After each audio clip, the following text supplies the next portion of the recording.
Our story begins in New Delhi, India.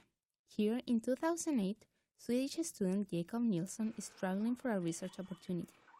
Everything was going fine, but one day he started experiencing fatigue and cramps, and he decided to seek medical attention. At the clinic, he was diagnosed with a standard urinary tract infection, given amoxicillin, and sent home. After a few months, he experienced more symptoms, so he returned to the clinic. The doctors found he had multiple bacterial infections and prescribed carbapenem antibiotics, the last line for defense for this kind of infections. This is a penicillin-binding protein found in bacteria. These proteins synthesize bacteria cell walls. When the antibiotic, in red, competitively binds to the active site, it effectively inhibits the proteins and prevents cell wall synthesis. This causes the cell wall to weaken and burst due to pressure. Jacob's symptoms worsened.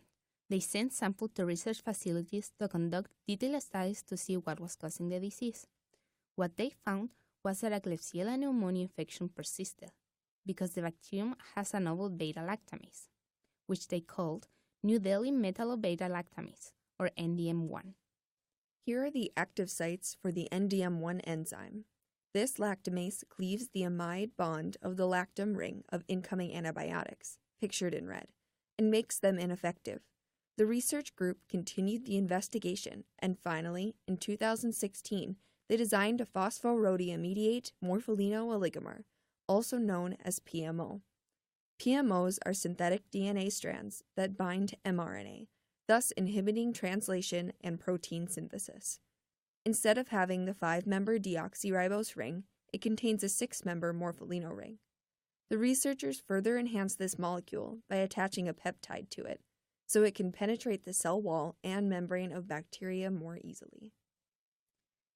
The morpholino ring of the PPMO has a nitrogen between the 2' and 3' carbon, which binds with a phosphorodiamidate molecule, and an oxygen at the 5' carbon that binds to the other side of the phosphorodiamidate group. These bonds are called phosphorodiamidate bonds. PPMOs are uncharged and do not react with proteins or lipids, plus they are very stable.